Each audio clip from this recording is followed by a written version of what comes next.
जय साई राम आप सभी साई भक्तों को। वेलकम टू बंदे हैं हम साई के। बाबा के आशीर्वाद से आज एक बहुत प्यारी साई कृपा आप लोगों को सुनाने जा रही हूँ। और अनुभव का शुरुआत करने से पहले मैं ये कहूँगी कि अगर आप भी अपना कोई एक्सपीरियंस शेयर करना चाहते हैं, जो मुझे लगता है सबको करना चाहिए। ये एक बाबा की ऐसी सेवा है जो जितने लोग सुनेंगे, जितने लोगों के जीवन में उससे कुछ उनको रास्ता दिखेगा, तो वो आपको बहुत ब्लेस करेगा। तो आप शेयर करें, और आप शेयर करने के लिए मेरी ईमेल आईडी या मेरे व्हाट्सएप के थ्रू मुझसे शेयर कर सकते हैं, जिसका डिटेल्स आपको स्क्रीन पर और साथ ही साथ डिस्क्रिप्शन में दोनों जगह मिल जाएंगे। अब मैं एक्सपीरियंस पर आती हूँ। ये एक्सपीरियंस जब मैंने पढ़ा ना, तो मैं आपको सच बता रही हूँ कि ये ना मेरे लिए एक बहुत बड़ी बात थी, इस तरह का अनुभव आना। क्योंकि मुझे लगता है ना कि ये दो फेयर मेरे अंदर समहाउ इंस्टिल था। बहुत ही सुंदर अनुभव है। अभी मैं बताऊंगी आप लोगों को दो बहुत बड़ी बड़ी चीज़ें इनकी लाइफ में हुई, एंड दो चीज़ों का उन्होंने जो शेयर करा। तो ये जो दो चीज़ों को बाबा ने अनुभव के माध्यम से बताया, ये आप लोग तो अभी सुनेंगे तो ये आप लोगों के लिए भी होगा कि हाँ, सुंदर अनुभव है, रास्ता दिखाया। पर सबसे पहले ये मेरे लिए जवाब था, क्योंकि मुझे ना इन्हीं दो बातों का पता नहीं क्यों, आई डोंट नो वाई, पर एक होता है ना कि मन में एक थोड़ा सा डर हमेशा से रहा है। थोड़ा सा नहीं, बहुत ज़्यादा रहा है, और इन्हीं दो चीज़ों का, और किसी चीज़ का नहीं। और वही दो अनुभव निकल कर मेरे पास आया जो मैं अब आप लोगों को नरेट कर रही हूँ। तो सबसे पहला अनुभव ऐसा है कि ये जो डिवोटी हैं, इनका ना 2 BHK फ्लैट है। तो अब 2 BHK फ्लैट होने की वजह से इन्होंने अपना जो पूजा रूम है ना, वो इन्होंने किचन में रख रखा है। किचन के अंदर ही भगवान जी के लिए उन्होंने स्पेस बनाई हुई है, जहाँ वो प्रॉपर दिया वगैरह सब लगाते हैं। तो अब क्या होता है ना कि एक दिन इन्होंने खाना वगैरह बनाया, और उसके बाद इन्होंने जो है वो दूध गर्म करने को छोड़ दिया था अपने किचन में। अच्छा, मैं इनके दोनों एक्सपीरियंसेस बताकर इस दूध वाले एक्सपीरियंस से अपना भी कुछ शेयर करूँगी। तो इन्होंने ऑन करके स्टोव पर छोड़ दिया। ऊपर में इनकी ननद रहती हैं, जिनकी छोटी सी बेबी है, जो जिससे ना ये बहुत प्यार करती हैं। तो अक्सर ये खेलने के लिए होता है ना, बच्चे को खिलाने, थोड़ा देर उससे मिलने, तो ये चली जाया करती हैं। अब इनसे गलती क्या हुई ना कि इन्होंने अपना गैस ऑन कर दिया था, जिस बात का इन्हें कोई ध्यान ही नहीं था। इन्होंने बस बाबा के आगे एक दीपक जलाया था और बाबा से कहा था, बाबा आप ना मेरे घर का ध्यान रखना, ऐसा बोलकर दिया जलाकर, माइंड इट, जलता हुआ दिया था, और ये चली गई घर को ऐसे बंद करके। और फिर ये काफ़ी टाइम बाद वापस नीचे आई। जब ये आकर बैठी ना, तो इन्हें ना ऐसा कुछ बहुत स्मेल नहीं आया, लेकिन इन्होंने जैसे ध्यान दिया, इन्होंने देखा कि क्योंकि उतने देर में तो आप जान रहे हैं दूध खौल चुका होगा और स्टोव पर वो गिर चुका होगा, जिसकी वजह से वो जलती हुई जो स्टोव में से फ्लेम निकलती है वो बंद हो चुकी थी, फ्लेम नहीं थी। पर वो स्टोव तो ऑन था, तो उससे गैस निकल रहा था। जो जल जाता है तो वो तो उसी वक्त जल गया, ख़त्म हो गया, पर जो जल नहीं रहा है तो वो गैस निकल रहा है। पूरा इनका खिड़की वगैरह बंद था। और मैंने आपको बोला ना कि बाबा के सामने इन्होंने दिया लगाया था, तो वो दिया जल रहा था। आप सोचो कि उस उतना जलता हुआ दिया काफ़ी था इनके पूरे घर पे आग लगाने के लिए, और इनकी सारी खिड़की वगैरह सब बंद थी। इन्होंने ये देखा ना, तो ये जल्दी से इन्होंने स्टोव बंद किया और खिड़की खोली पूरे घर की और किचन की, कि जल्दी जल्दी वो जो गैस है ना जो वहाँ पे है वो सब बाहर चला जाए। तो उसके बाद ना ये कुछ वक्त के लिए एकदम ब्लैंक स्टेट में चली गई। जब इनके हस्बैंड वापस आए ना शाम की वॉक करके, उनको लगा कि ज़रूर कुछ गड़बड़ है, तो उन्होंने इनसे पूछा क्या हुआ। इन्होंने बताया ऐसा ऐसा है। तो उन्होंने प्रॉपर चेक किया कि कहीं गैस में भी कोई लीकेज वगैरह तो नहीं है। कोई लीकेज वगैरह कुछ नहीं थी, और क्योंकि स्टोव ऑन रह गया था तो ऑफ कोर्स उसकी ही वजह से पूरा गैस निकला था, तो इन्होंने फिर बंद कर दिया। जो इन्होंने बाबा के आगे किचन ही में दिया लगाया था ना, ये उसी का परिणाम था कि बाबा ने ना उस दिया का मान रख लिया। मैंने शायद 2-3 दिन पहले भी किसी अनुभव में आप लोगों को बताया कि बाबा के आगे दीपक लगाना ना, आप एक ही लगाओ, मैं 9 की बात भी नहीं कर रही, एक दीपक भी आप लगाते हो ना, उसकी बहुत वैल्यू है, बहुत ज़्यादा। बाबा को लगाया हुआ वो एक दीपक, आप नहीं जानते हो कि वो ना आपके घर की रोशनी और खुशी को और ज़्यादा इंक्रीज़ कर देता है। तो ये जो अनुभव इन्होंने बताया, ये सुनकर मतलब आप सोचो कि दिया ही जल रहा है, पर वो दिया, उसमें बाबा मौजूद थे, तभी तो वो दिया जो था, अगर वो बाबा का आशीर्वाद नहीं होता तो उस दिया से पूरे घर पे आग लगता। काफ़ी था, उतनी सी चिंगारी काफ़ी होती है इस तरह की सिलेंडर्स वगैरह में आग लगाने के लिए। तो ये एक इनका अनुभव था, बहुत बड़ा अनुभव, मुझे लगता है बहुत सुंदर अनुभव था। दूसरा मैं शेयर करती हूँ, जो इन्होंने दूसरा अनुभव बताया, वो तो सुन के मैं क्या बोलूँ, ये तो फिर भी ठीक था, दूसरा तो इससे भी ज़्यादा खतरनाक था। ये लोग दोनों को ही सोए हुए थे बेड पर, और ये बाबा का ऐसे हमेशा ध्यान करती हैं, और ये दोनों को ये लोग सो गए। जब ये सोई हुई थी ना, तो इनको ऐसा लगा ना कि कोई किसी ने ना इनके हाथ पर एक थप्पड़ ज़ोर का लगाया, और इनको समझ नहीं आया कि किसने मुझे थप्पड़ मारा।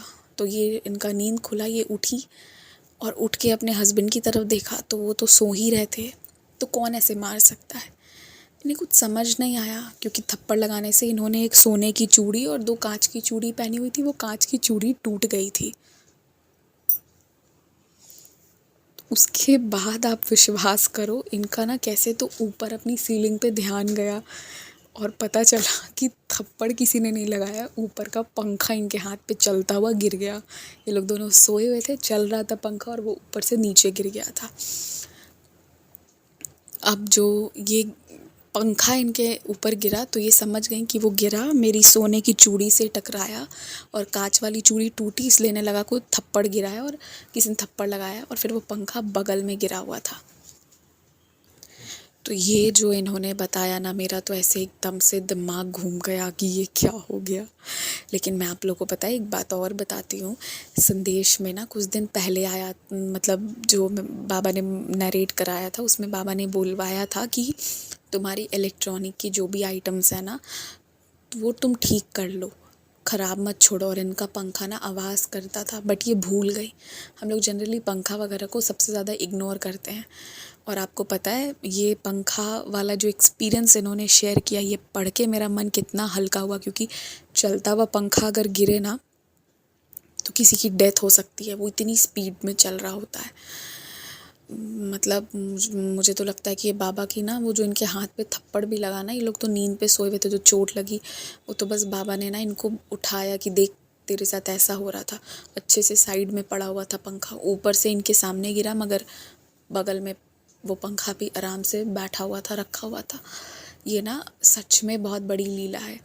आप बस, आपको लगे अगर 1 सेकंड के लिए कि अरे क्या है इसमें, तो आप बस इमेजिन करना उस सिचुएशन को, तो आपको समझ में आएगा कि ये कितनी बड़ी बात है।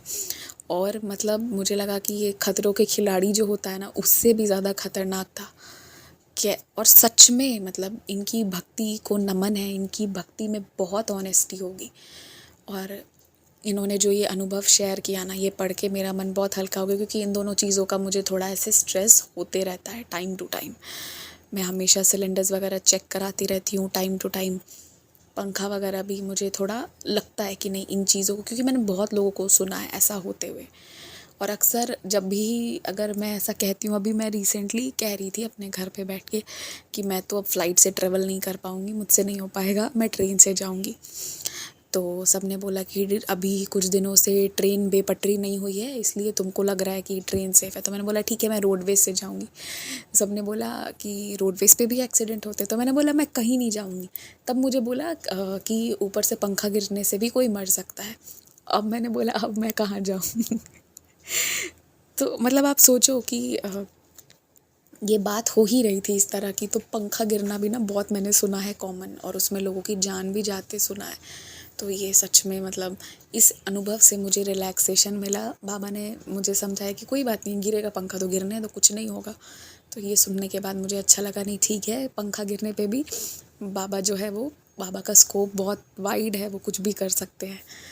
तो पर जोक्स अपार्ट, सच में ये बहुत बड़ा अनुभव है। आप थोड़ा 1 मिनट सोचना ध्यान से तो आपको लगेगा दोनों ही अनुभव बहुत बड़े बड़े अनुभव हैं। आप एलपीजी जो आप गैस ऑन करते हो ना, अगर 1 सेकेंड एक्स्ट्रा आपका फ्यूम निकला हो ना, आपको 1 मिनट देर हो जाए लाइटर जलाने में, 1 मिनट नहीं, कुछ सेकेंड्स की देरी हो, तो वो जो आप फ्यूम ऑन करोगे ना, वो काफ़ी दूर तक जाके ऑन होता है। मतलब वो आसपास जितना भी उससे गैस निकला होता है ना, वो सब जलता है जहाँ भी होता है। तो ऐसे में आप सोचो कि बाबा ने ना, वो दिया जल रहा है, पूरा कमरा गैस से भर चुका है, बट कुछ नहीं हुआ। तो बहुत बड़ी बात है। और अब ना मैं आपको बताती हूँ, इससे भी मतलब इसी तरह का अनुभव मैं बताती हूँ। 1-2 बार हम लोगों से ना ऐसी गलती हो गई थी कि गलती से इंडक्शन पर हमने ना दूध चढ़ाकर छोड़ दिया था। और आप देखो कि 1-2 बार तो मेरी मदर को बाबा याद ही दिला दिए कि देखो तुम ऑन करके जा चुकी हो, वापस तो आ नहीं सकते थे और उसे छोड़ भी नहीं सकते थे। तो 1-2 बार हमने, अब फिर मैंने दिमाग लगाया अब क्या करें। तो बेचारे हमारे पड़ोसी ने 2-3 बार हमारा मीटर जो है उसको डाउन कर दिया। सुबह की बहुत हड़बड़ी होती है ना, उसमें निकलते वक्त ऐसी गलती हो जाती थी, 2 बार हुई है। तो वो बेचारे फिर उन तुरंत जो है वो, ऐसा अनुभव मैंने पहले भी शेयर किया और भी डिवोटीज़ का, उनके साथ भी हुआ है, मेरे खुद के साथ भी हुआ है। मीटर डाउन कराया। और एक मैं आपको बताती हूँ, एक बार तो हद ही हो गई थी। कुछ हमने चढ़ाया था, वो बन के जल गया, सब हो गया। फिर कैसे तो मेरा भाई घर पे था, उसके नाक में स्मेल गई, तो उसने फिर जाकर झट से ऑफ़ किया, फिर फ़ोन करके बोला तुम लोग क्या चढ़ा के गए थे गैस पे, पूरी तरह जल चुका है। तो वो तो खैर इस पर था, इंडक्शन पर था, लेकिन मुझे लगा कि नहीं, ये सब बाबा की लीला है कि बाबा ने समय रहते सब दिखा दिया। ये सब चीज़ें जितनी हेल्पफुल होती हैं, थोड़ा भी इधर उधर हो तो ये बहुत मतलब ऐसे उल्टा सीधा भी हो सकता है। तो we need to be very careful in सारी चीज़ों को लेकर।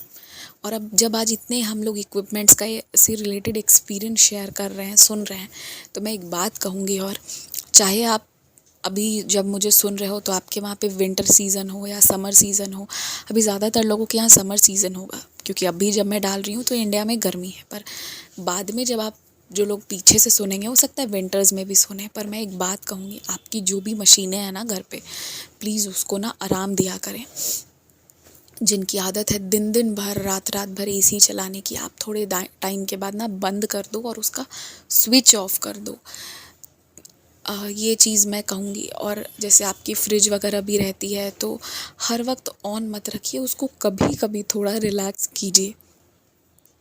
मेजॉरिटी ऑफ द लोग जो है ना, वो फ्रिज वगैरह को कम्प्लीटली ऑन रखते हैं, कभी ऑफ़ नहीं करते हैं। लेकिन मैं ऑफ़ करती हूँ, मैं सच बता रही हूँ।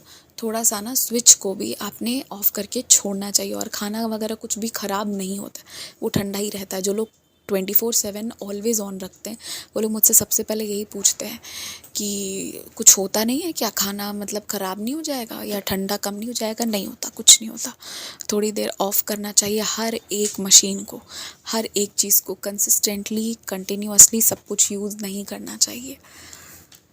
तो ये मैं आप लोगों से कहूँगी। और कोई भी चीज़ को यूज़ कर रहे हो तो बी केयरफुल, बहुत ज़्यादा नहीं।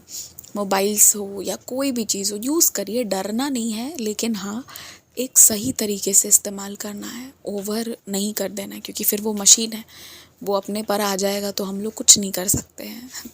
यही बात है। तो बस ये था अनुभव। इसी के साथ जय साईं राम।